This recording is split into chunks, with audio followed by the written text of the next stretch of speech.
C'est l'un des lieux les plus reculés de la planète. Une île enveloppée de mystères, l'île de Pâques. Depuis des siècles, explorateurs et archéologues s'émerveillent devant ces géants de pierre qui défient les éléments. Personne ne sait qui les a taillés, ni pourquoi, ni comment. Mais le plus étonnant, c'est que des hommes aient pu déplacer ces statues qui mesurent jusqu'à 10 mètres de haut. Des chercheurs veulent tester une nouvelle théorie. Vous êtes prêts? Tirez! Relâchez! Tirez! Relâchez! Une théorie contraire aux hypothèses jusque-là établies. Le transport de ces statues est peut-être la contribution la plus importante de cette culture à l'humanité. 26 personnes vont tenter de déplacer une réplique de l'un de ces colosses de pierre. Et pour réaliser cet exploit, ils ne disposeront que de simples cordes. On peut y arriver. On a la force et la main-d'œuvre nécessaires. Cette expérience permettra peut-être d'élucider enfin le mystère des statues de l'île de Pâques.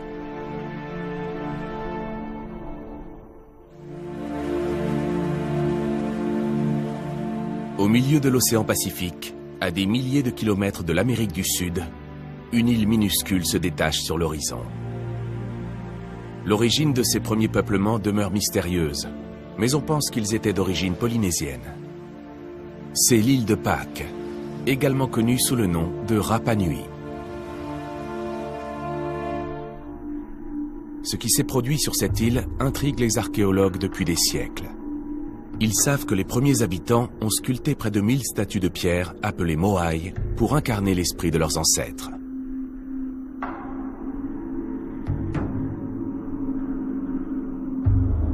Ils savent aussi qu'elles ont été transportées sur de longues distances, parfois sur 20 km, avant d'être disposées sur des plateformes sacrées, les Aou.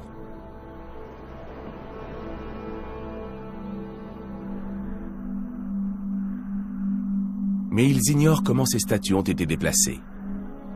La légende raconte qu'elles auraient marché toutes seules.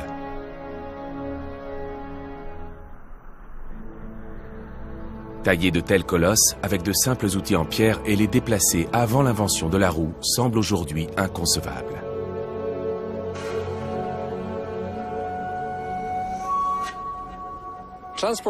La façon dont les Moai ont été transportés sur l'île de Pâques est une des grandes questions archéologiques de notre temps. C'est un véritable mystère. Sergio Rapu est né et a grandi sur l'île de Pâques, dont il a été le gouverneur pendant 6 ans. Cet archéologue est depuis longtemps persuadé que les statues auraient été déplacées en position verticale.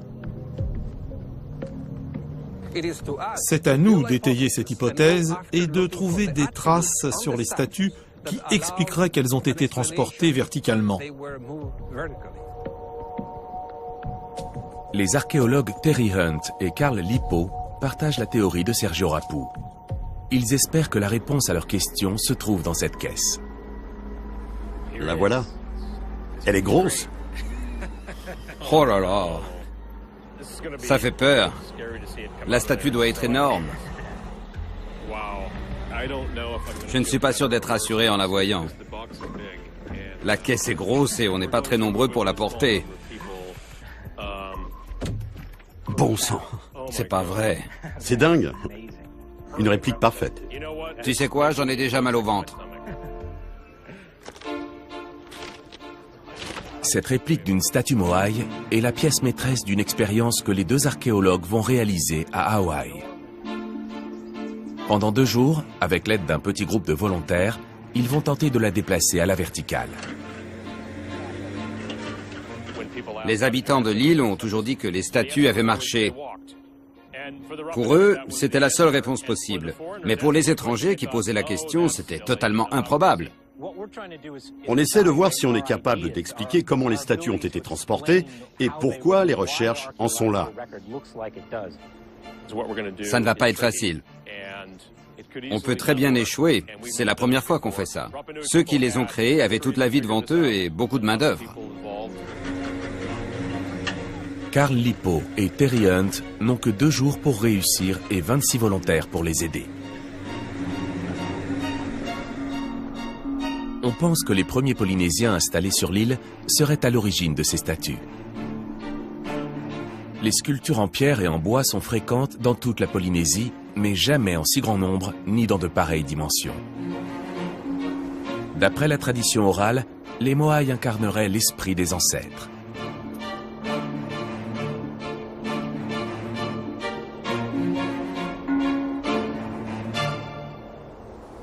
Les statues devaient avoir le visage de nos ancêtres.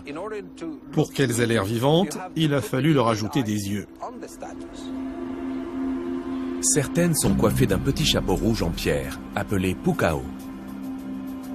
Les statues ont été taillées dans du tuff volcanique, une roche poreuse à base de cendres consolidées. Elles ont presque toutes été sculptées ici, à Ranoraraku, une immense carrière située dans l'un des 3 volcans éteints de l'île. On peut encore y voir des moai à différents stades de réalisation. Certains sont à peine esquissés. La méthode la plus fréquente était de sculpter le visage, puis le corps, comme si on réveillait la statue dormant dans la roche. Les tailleurs se servaient d'outils en basalte très compacts, comme celui-ci, utilisé aujourd'hui par Umikai, tailleur de pierre à Hawaï. On va tracer au préalable ce qu'on doit tailler dans le tuff. Umikai se sert d'une réplique de cet outil ancien appelé toki. Il doit tailler l'orbite d'un œil dans du tuff volcanique. Si je faisais la même chose avec un outil moderne, ça me prendrait entre 3/4 d'heure et 1 heure. Avec ça, je vais y passer 1 ou 2 jours.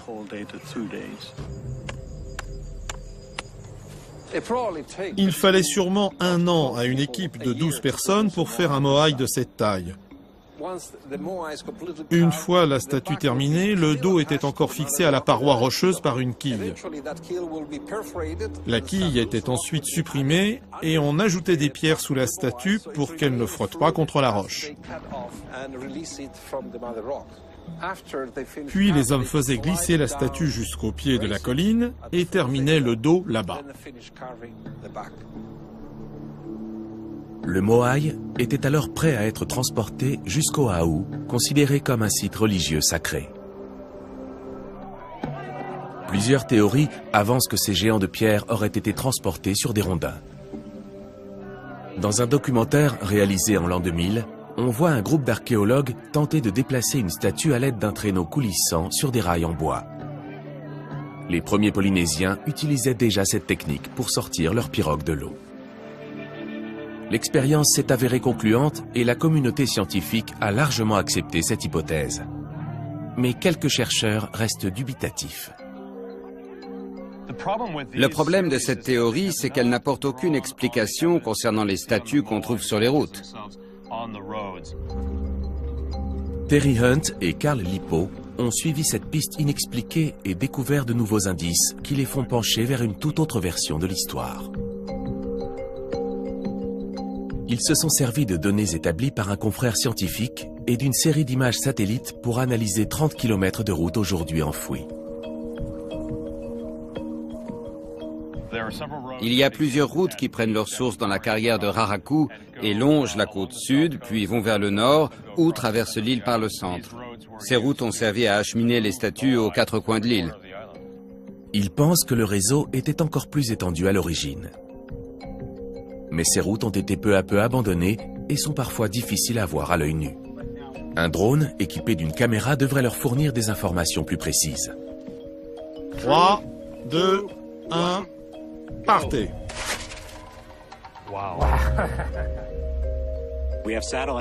Maintenant, on a une couverture satellite de toute l'île.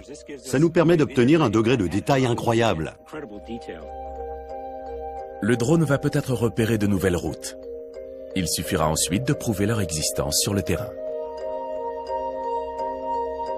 Les deux archéologues pensent que l'inclinaison de ces routes est un indice crucial quant aux moyens de transport des statues. Ils mesurent la pente et confirment des résultats déjà obtenus par une équipe de recherche.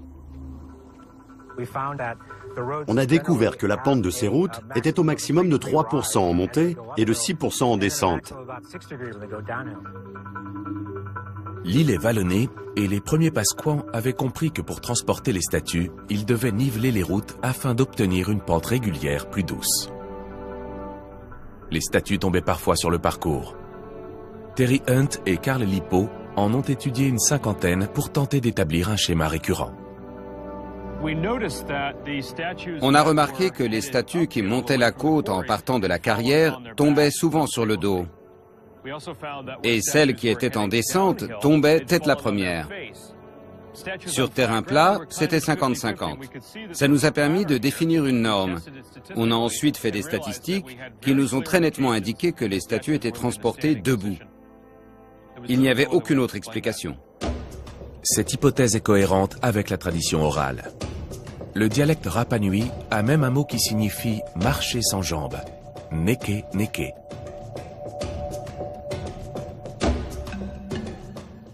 On sait depuis des siècles que les Moaïs ont marché comme nos ancêtres le disaient.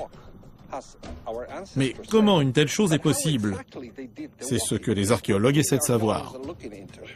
Dans les années 1980, un ingénieur tchèque, Pavel Pavel, a essayé de faire marcher une statue, mais il a rencontré quelques difficultés. C'est la statue que Pavel Pavel a voulu déplacer en 1986 lors de son expérience en position verticale. En la traînant par terre, il y a eu un phénomène de frottement au niveau de la base. Le dessous de la statue a été très abîmé par l'opération, ici, à cet endroit. Ça ne peut pas coller, car le frottement et l'usure ne correspondent pas à ce qu'on voit sur les statues. On est d'accord sur le fait qu'elles ont dû être déplacées debout, mais pas exactement comme ça. Les deux archéologues comparent cette expérience aux observations de Sergio Rapu. Ils parviennent à établir des différences entre les Moaïs qui se dressent sur la plateforme Aou et ceux retrouvés sur la route. Sur la cinquantaine de Moaïs tombés en chemin, ils constatent que les yeux ne sont pas encore sculptés. Il n'y a que des orbites grossièrement taillées. Ces statues sont aussi plus imposantes. Leur base est plus large et leur centre de gravité plus bas, un peu comme une quille de bowling. Leur base est en forme de D, et elle est inclinée de façon à ce que le corps penche vers l'avant. Ce sont des indices clés pour Carl Lippo et Terry Hunt.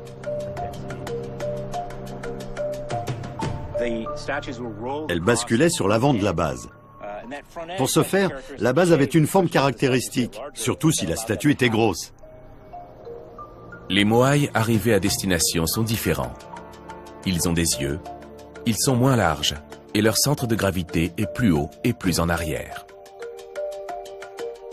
Leur base n'est plus en angle, mais à plat. Et ils ne sont que très légèrement inclinés vers l'avant. En résumé, ils se tiennent mieux et ont perdu du poids.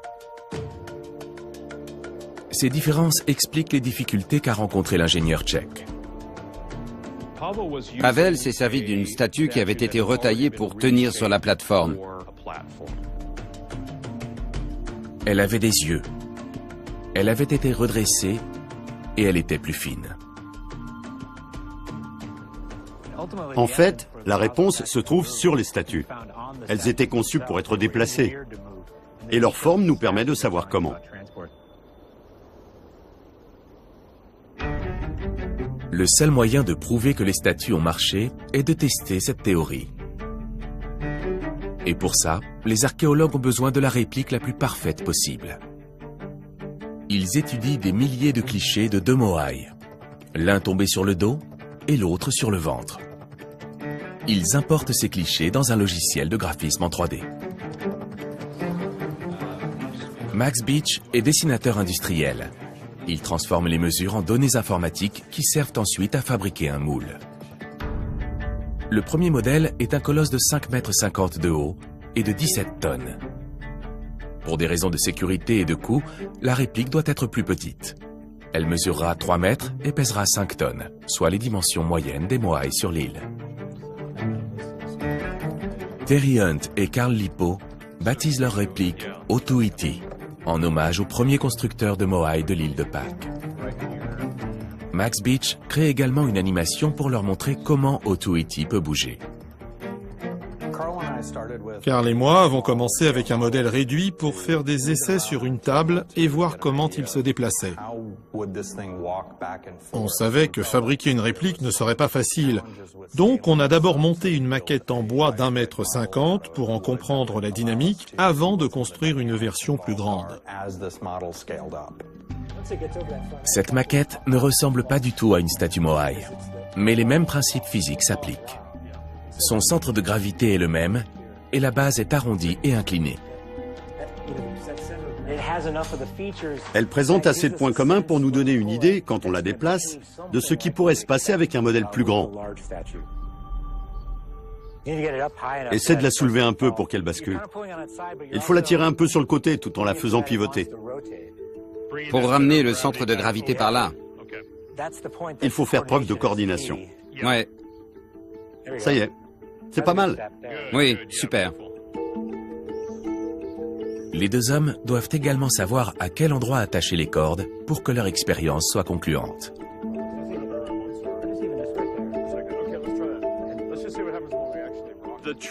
Le truc, c'est de tirer dans la bonne direction, avec force et au bon moment, de façon à ce qu'elle bascule sur la partie avant de la base en D. Mais rien ne garantit que la réplique se comportera de la même façon. Laisse-la basculer. On doit garder exactement le même centre de gravité. L'ingénieur James Didesh est chargé de fabriquer le moule d'Otuiti, en faisant particulièrement attention à l'équilibre de la statue. Quand j'ajoute le facteur densité, le logiciel calcule automatiquement le centre de gravité et le positionne à cet endroit, en plein milieu. C'est très important, car si le centre de gravité n'est plus le même, le mouvement de la statue ne peut pas être le même non plus. Donc, si le but de l'expérience est de prouver qu'elle a été transportée debout, alors le centre de gravité doit être à la même hauteur que sur la statue d'origine. Le moule comporte 4 couches et est scindé en 2 au niveau du nez. Otuiti va sortir de la machine avec une précision au 7600e de millimètre. C'est incroyable comparé à toutes les reproductions qui ont été faites et qui sont à peine symétriques. Celle-ci sera presque parfaitement identique aux statues de l'île de Pâques. Au bout de 9 heures dans la machine, les 2 moitiés du moule sont dotées d'une structure métallique interne pour soutenir le poids de la réplique. Quand on sera prêt à couler la statue, on la remplira de presque 6 tonnes de béton. Ce que vous voyez là, c'est le nouveau mélange haute technicité mis au point spécialement pour la réplique. Il est plus léger et plus fluide. Il est aussi plus durable. Si vous regardez de près, vous voyez des petites billes. Ces petites billes sont du polystyrène expansé, une mousse synthétique. Il ajoute du volume sans alourdir le mélange. Ainsi, la réplique conserve presque le même poids qu'un vrai moai de cette taille en teuf volcanique. On va l'enterrer pour égaliser la pression hydraulique et que la statue ne bouge plus. 10 jours après avoir coulé le béton dans le moule, la réplique peut enfin être déterrée avec la plus grande précaution.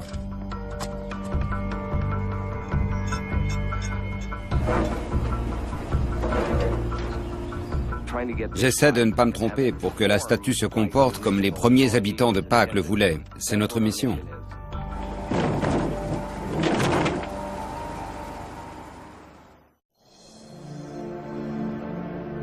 Les enjeux sont immenses. Si l'expérience réussit, elle pourrait permettre d'en savoir plus sur le passé trouble de l'île. Car les historiens ont des hypothèses radicalement différentes. Les Pasquans parlent de clans et de guerres incessantes, comme en témoignent ces crânes fracturés retrouvés sur l'île.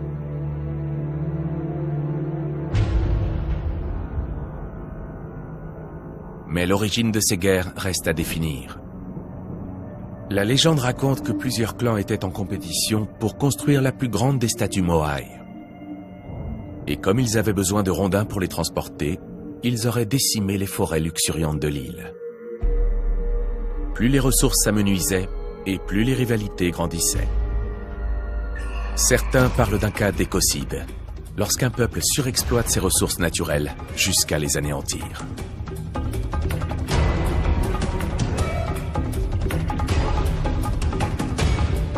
Mais ce n'est qu'une hypothèse à ce jour. Une chose est sûre, le paysage de l'île de Pâques était autrefois très différent. Des traces de pollen prouvent qu'on dénombrait 25 espèces d'arbres et arbustes. La déforestation a entraîné des changements dramatiques. John Flenley, spécialiste en biologie végétale, montre du doigt l'activité humaine. Les analyses de pollen sont formelles. Les hommes ont détruit la forêt. C'est d'ailleurs l'exemple le plus frappant que j'ai vu dans le monde de déforestation par les hommes. Dans toute l'île, on a découvert d'innombrables traces de racines de palmiers. Avant, il y avait une forêt de palmiers sur cette île. Et si on en est sûr, c'est grâce aux traces laissées par les racines qui prouvent que cette forêt était immense et couvrait toute l'île. Ces lignes noires, ici, marquent l'emplacement tracé par les racines de palmiers. Certains chercheurs pensent que ces palmiers n'ont pas été abattus pour alimenter un concours de statues Moai, mais tout simplement parce que les premiers Pasquans étaient des fermiers. C'étaient des agriculteurs, ils avaient besoin de déboiser. Les forêts ne leur servaient à rien. Ils voulaient des terres cultivables et non des palmiers qui n'étaient pas comestibles. Mais l'idée que c'est cette vague de déboisement qui a conduit au déclin de l'île de Pâques n'est pas vraiment recevable pour moi. Patrick Kirsch est archéologue. Il étudie l'impact des hommes sur l'écologie insulaire. Il a déjà réalisé une étude approfondie sur l'île de Mangareva, à 2500 km de là. Après les îles Pitcairn, c'est la plus proche de Rapa Nui et les ressemblances sont frappantes. Les îles de Mangareva et de Pâques étaient tapissées de forêts et peuplées de grandes colonies d'oiseaux marins dont le guano constituait un excellent engrais pour le sol. Mais les habitants ont chassé et mangé presque tous les oiseaux. En les éliminant, les hommes ont perturbé la nutrition des sols. On pense que sur les îles de Pâques et de Mangareva, la disparition de ces grandes populations d'oiseaux marins a été un facteur clé dans la non-régénération de la forêt. Ce phénomène, associé au déboisement dans le but de créer des terres agricoles, a mis la forêt en danger. Mais il y a sûrement eu un troisième facteur. C'est ici, sur la plage d'Anakena, que l'on a trouvé les traces d'habitation les plus anciennes. Lors de fouilles récentes, Terry Hunt et Carl Lippo y ont découvert ce qui aurait asséné le coup de grâce à la forêt. Des rats, sûrement embarqués clandestinement avec les premiers Polynésiens. Les deux archéologues pensent que ces animaux ont joué un rôle décisif dans la déforestation de l'île. On ne s'était pas vraiment intéressé aux rats, jusqu'à ce qu'on comprenne qu'une espèce invasive dans un environnement aussi fragile que celui-ci jouait nécessairement un rôle important dans la régénération des arbres. Les rats mangeaient sûrement les graines de palmier, qui ne pouvaient plus se renouveler naturellement. C'est la même espèce qui était sur l'île de Pâques. Will Pitt est biologiste au centre de recherche du ministère américain de l'Agriculture à Hawaï. C'est un rat polynésien femelle. À l'état sauvage, ces rats n'ont qu'1 an d'espérance de vie. Mais une femelle peut avoir 4 portées par an. Dans un environnement riche en ressources naturelles où les rats n'avaient pas de prédateurs, la première génération a pu atteindre le million d'individus en seulement 3 ans. On peut imaginer qu'1 million de rats consommaient une nourriture considérable. Ils se nourrissaient probablement de noix de palmier, dans lesquelles se trouvaient les graines d'une nouvelle forêt.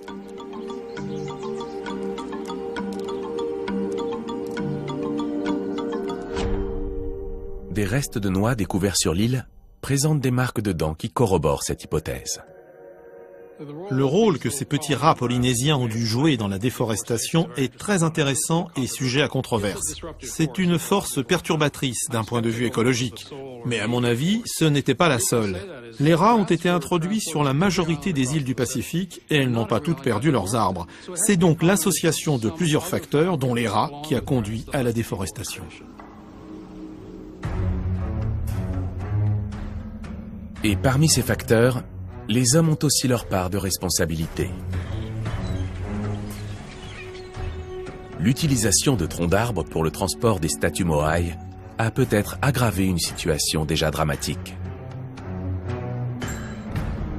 À moins que les Moai n'aient été déplacés par un autre moyen, comme Terry Hunt et Carl Lipo s'efforcent de le prouver.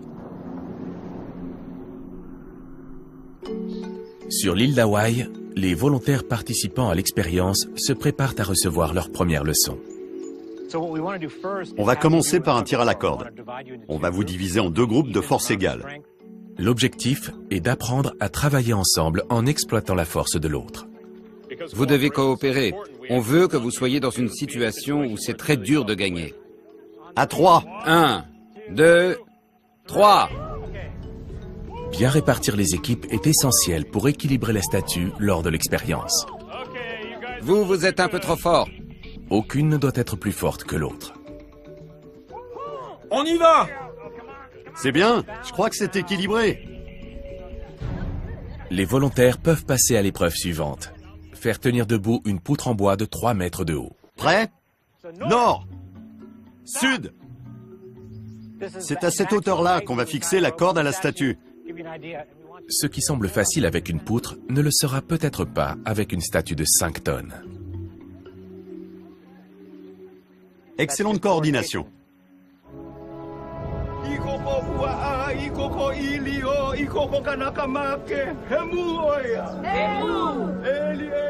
Une bénédiction hawaïenne rappelle à tout le monde l'importance culturelle de cette entreprise. Elle est suivie d'un rituel Rapa Nui qui consiste à partager un poulet cuit dans un four en terre. On dit que les arômes dégagés lors de l'ouverture du four sont une nourriture pour les dieux.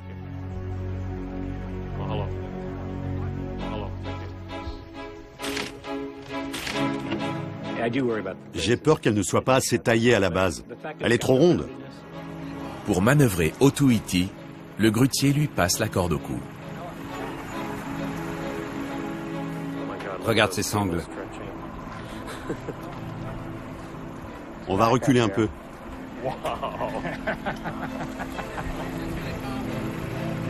Ainsi placée, la corde empêche la statue de basculer. Bravo!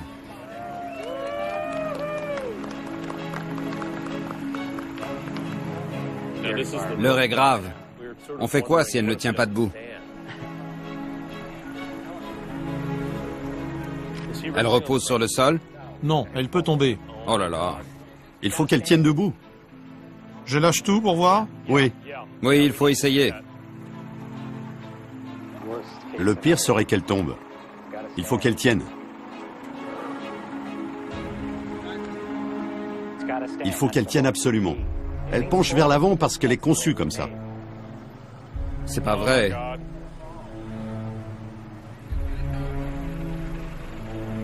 La statue ne tient pas toute seule. Reste à comprendre pourquoi. Quand on regarde la façon dont cette sangle est attachée, on voit bien que tout le poids est en bas, à l'avant de la base. Il faut déplacer la sangle vers l'arrière pour que le poids se retrouve au-delà de ce point. Là, elle va tomber. Elle est trop penchée. Qu'est-ce qu'on peut faire? Je vais déplacer le camion. Il y a des barres en caoutchouc à l'arrière. Ok. Ça permettra de la maintenir le temps de réajuster les sangles. D'accord, super. Si elle ne tient pas toute seule, c'est qu'on a mal fait nos calculs. Les premiers Rapa Nui n'avaient pas de grue. Les Moai tenaient forcément tout seuls.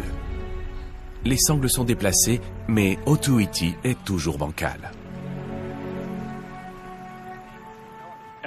Là, je ne sais vraiment pas quoi faire pour que ça marche.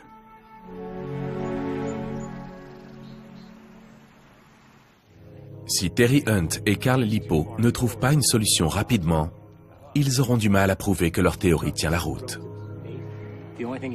La seule chose à faire, c'est d'enlever de la matière à l'avant ou d'ajouter quelque chose en bas.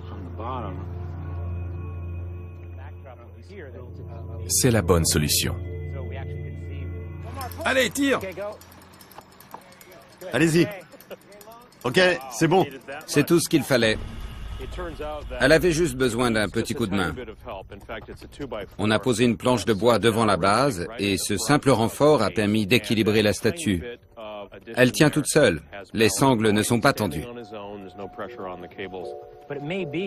Peut-être qu'elles étaient conçues pour être instables, pour pouvoir avancer. Elles étaient peut-être taillées de telle manière qu'elles tombaient toujours vers l'avant et qu'il fallait ajouter un morceau de bois ou une pierre, des éléments qui existaient déjà sur l'île pour la stabiliser. Le long des chemins de l'île, on trouve de nombreuses pierres érodées par l'eau qui auraient pu avoir cette fonction. Sergio Rapu a souvent parlé de pierres poreuses très plates retrouvées sur l'île. Et pas n'importe lesquelles, des pierres très denses. Elles jonchent le bord des routes. On apprend beaucoup en faisant des essais. C'est le principe de la science. Nos erreurs sont bénéfiques et on se rend compte qu'il y a plusieurs détails qui méritent d'être retravaillés.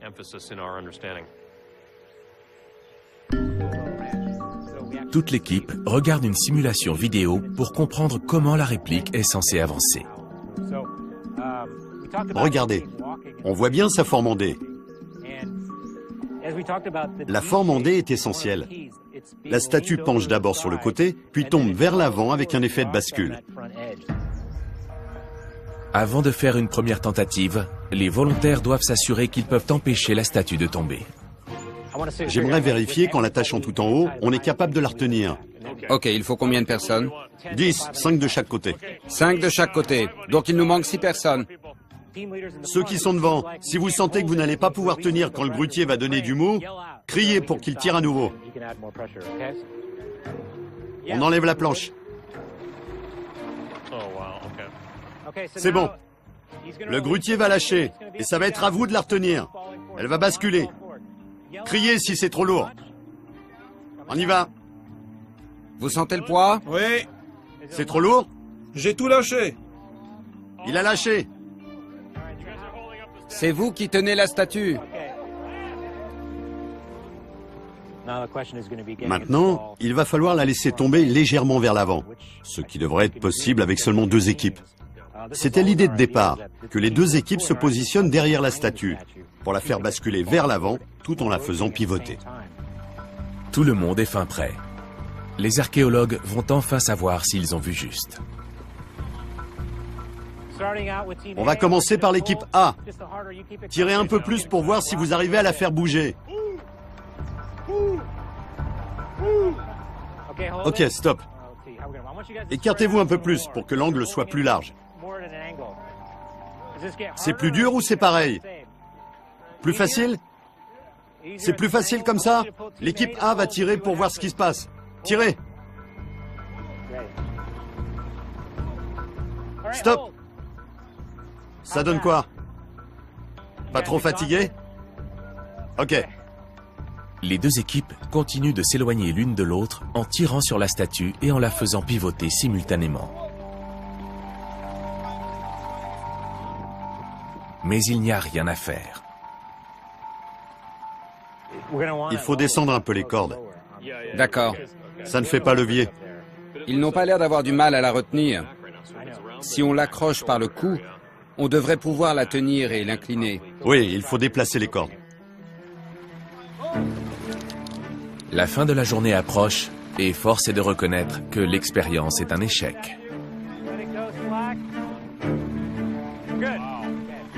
Terry Hunt et Carl Lippo n'ont pas d'autre choix que de repenser leur stratégie. On sait maintenant que l'île de Pâques a été très largement déboisée. Elle n'avait plus d'arbres pour la protéger du vent et du sel de l'océan, qui ont affaibli les sols déjà très pauvres. Les oiseaux ont déserté l'île. Avec eux, une précieuse source de nourriture pour les habitants et de nutriments pour les terres cultivables a disparu. Les Pasquins se sont peut-être retrouvés pris au piège, n'ayant plus les arbres nécessaires pour construire leurs pirogues. Pour certains chercheurs, cette catastrophe environnementale a conduit au déclin d'un peuple et d'une culture. Mais d'après Terry Hunt et Carl Lippo, elle a aussi contraint les habitants de l'île à rivaliser d'ingéniosité. La première fois qu'on est venu travailler ici, on était agacés par ces pierres qui roulaient sous nos pieds. Puis on les a regardées d'un peu plus près et on a compris que toute cette zone était en fait cultivée. Et on a constaté que le taro poussait dans les champs tapissés de pierres et non dans les champs nus. C'est aussi la confirmation d'hypothèses déjà avancées par d'autres archéologues. Les Pasquins avaient découvert une méthode ingénieuse pour améliorer la qualité du sol: le paillage. En recouvrant le sol de pierre, on apporte de nouveaux nutriments aux cultures. En plus de leur apport en phosphore, les pierres permettent au sol de conserver l'humidité. En étudiant ce phénomène sur toute l'île, on s'est aperçu que des millions de pierres ont sûrement été déplacées. C'est incroyable de voir qu'un effort pareil a été fait uniquement pour améliorer la productivité des cultures. Cela n'a malheureusement pas suffi à sauver toute une population. On ne peut qu'admirer ce qu'ont fait les habitants de l'île, mais ils n'ont pas créé pour autant un système incroyablement productif. Ça n'a fait que retarder un déclin inévitable. Lorsque Patrick Kirsch a étudié l'île de Mangareva, à 2500 km de là, il a découvert le même type de paysage déboisé. Pourtant, le sort de la population sur cette île a été très différent. Si on compare ces deux îles, on s'aperçoit qu'elles ont été déboisées de la même façon. Mais sur Mangareva, il y a un énorme lagon, un récif corallien et des ressources marines très riches. Les habitants se sont tournés vers ces ressources pour développer leur économie. Sur l'île de Pâques, il n'y a pas de récif, très peu de corail et très peu de poissons. Les Pasquins, poussés par la faim, ont peut-être sombré dans les guerres de clans. La population grossissait, il y avait peu à manger et de plus en plus de concurrence.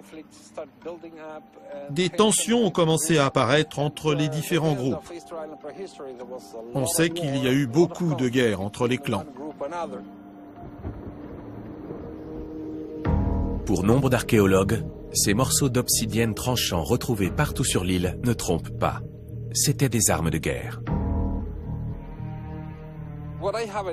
J'ai dans la main un morceau d'obsidienne qui servait très probablement à se défendre ou à attaquer. C'était une arme. Terry Hunt et Carl Lippo ne sont pas de cet avis. Pour eux, il s'agissait d'outils de tous les jours.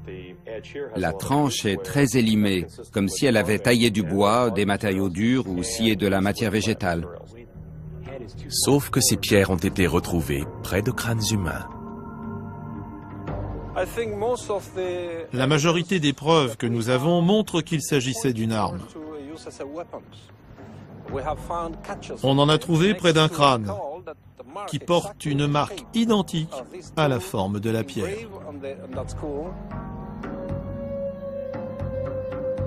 « 500 squelettes ont été analysés.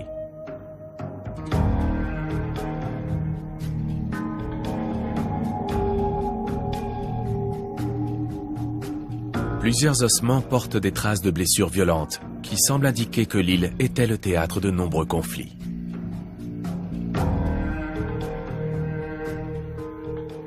À mon avis, c'était une société en crise qui avait beaucoup de problèmes.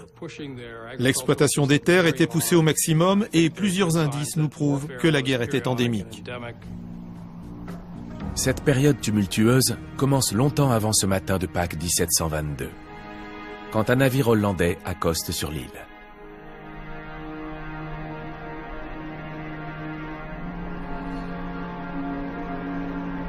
Avec l'arrivée des Occidentaux, les légendes vont bon train, plus terrifiantes les unes que les autres. On entend même parler de cannibalisme. Les rumeurs de cannibalisme sont apparues quand les Européens ont commencé à s'y intéresser au milieu du 19e siècle. On n'a rien trouvé de ce genre sur l'île de Pâques. Pas d'os morcelés, ni de restes humains dans les fours en terre. On a de bonnes raisons de croire qu'au 19e siècle, on qualifiait de cannibales les gens qui n'étaient pas christianisés. Vous étiez soit chrétien, soit cannibale. Le cannibalisme était un terme générique. C'est donc un autre facteur qui aurait décimé la population autochtone de l'île. On sait pertinemment que quand les Européens sont arrivés en Amérique et dans le Pacifique, ils ont introduit des maladies. Ils l'ont fait sans le vouloir. Dans les années 1860, des négriers péruviens emmènent de force 1500 Pasquins. À la fin du 19e siècle, décimé par le travail dans les mines et les épidémies, le peuple natif de l'île ne compte plus qu'une centaine de représentants. Heureusement, la tradition orale va perdurer. C'est ainsi que nous sont parvenus les récits de guerre, de cérémonies rituelles, d'exploration et de construction de statues.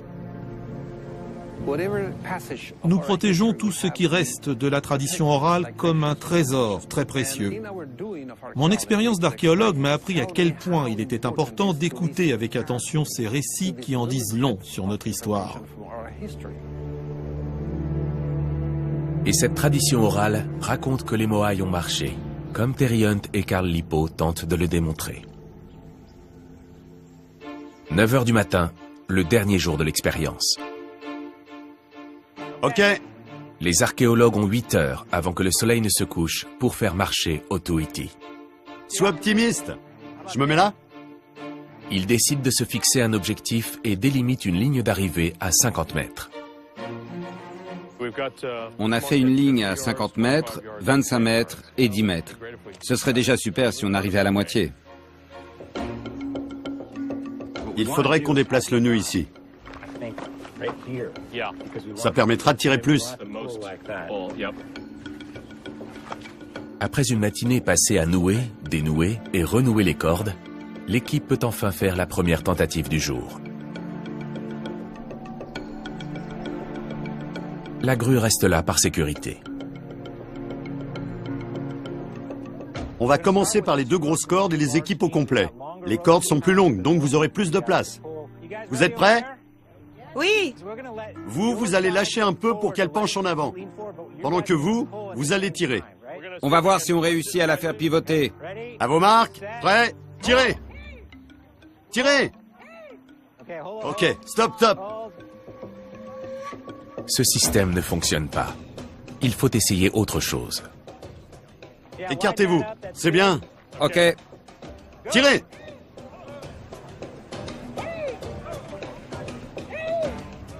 Ok, stop! Vous l'avez fait pivoter. On va essayer de faire pareil de l'autre côté.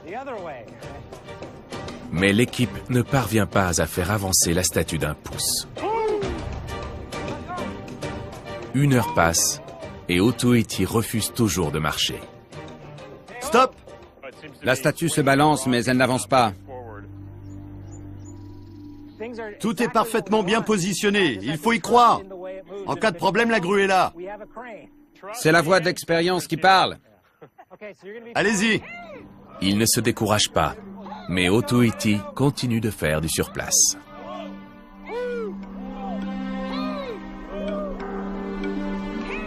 Et ce, pendant de longues heures. Les 2 archéologues sont convaincus qu'il faut descendre la corde au niveau des épaules pour faire pivoter la base de la statue grâce à un effet de levier. Vous pouvez tirer sur les sangles? Cette fois, ils demandent même conseil à un expert en nœud nautique. Tant que les cordes sont tendues, ça ne glissera pas. Il faut vraiment que la force vienne d'ici pour bien tirer sur les épaules. Prêt? Allez-y. Tirez! Tirez! L'heure tourne. Plus que 3 heures pour trouver une solution.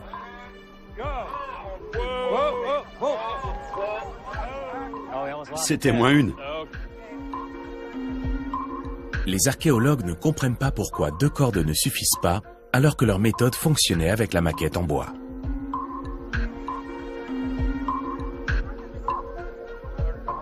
Ils décident de changer à nouveau de stratégie et tout le monde y met son grain de sel.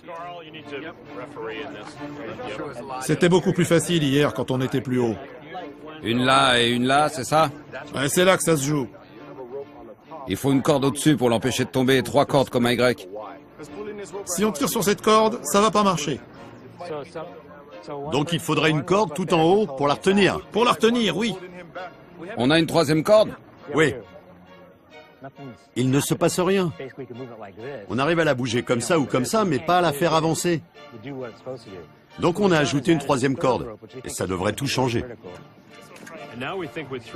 On pense qu'avec une 3e équipe, on va réussir à avancer en exploitant l'énergie cinétique de la statue. Ça va permettre de la laisser tomber un peu plus vers l'avant car l'équipe du milieu sera là pour la retenir. En renouant les cordes, les deux archéologues ont un éclair de génie. Ils se souviennent que les Moai tombés sur la route ont des encoches en V en guise d'orbite. Et ce détail a tout à coup son importance.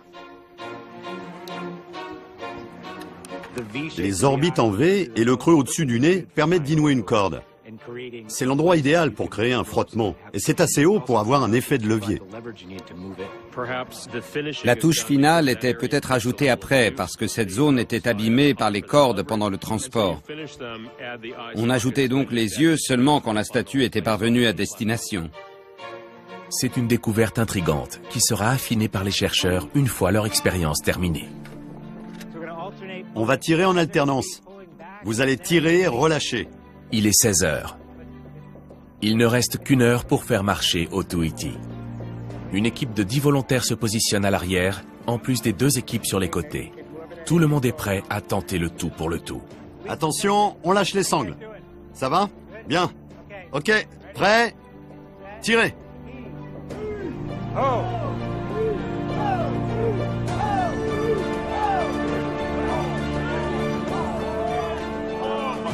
Regardez!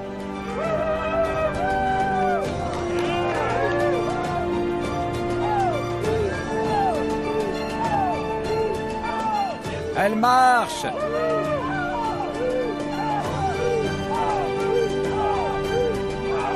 Stop, stop. Génial.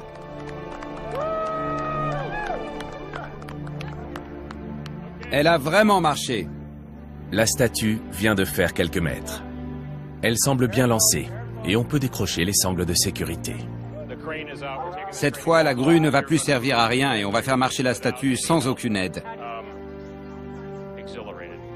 Je suis fou de joie, c'est incroyable. Très content, on y retourne. On vise la ligne d'arrivée. Voilà comment on fait marcher un Moai.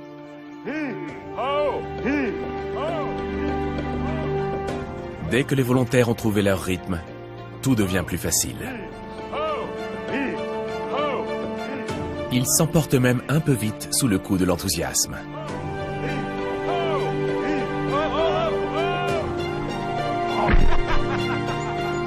Otuiti pique du nez.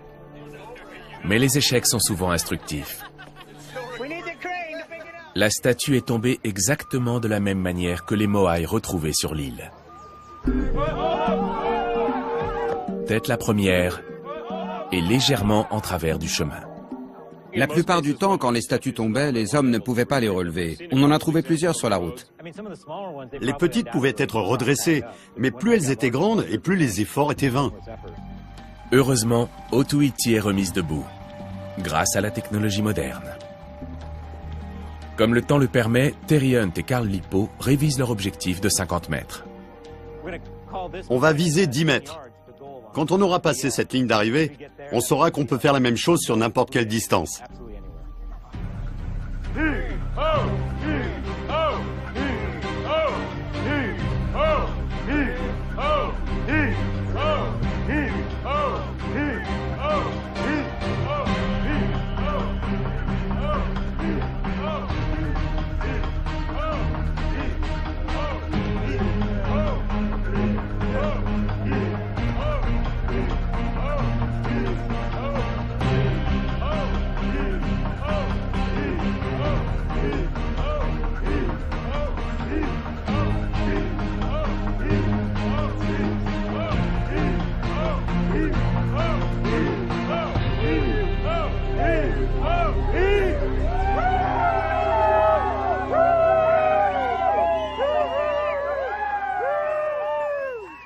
On a réussi! Génial!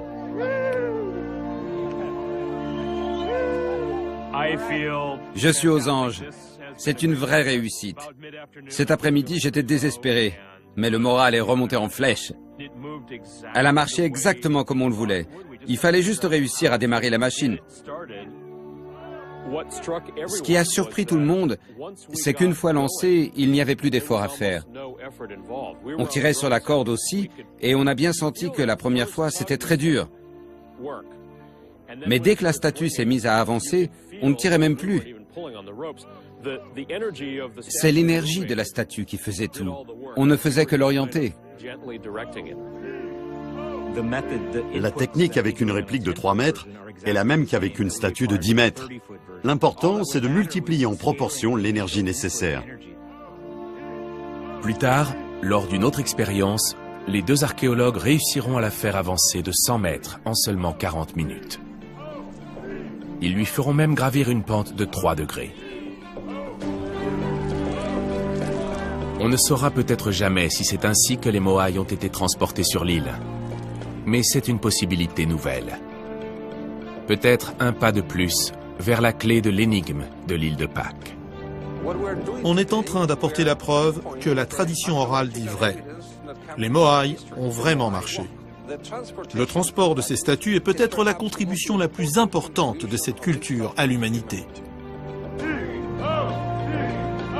Cette méthode, si elle s'avère exacte, soulève une question importante.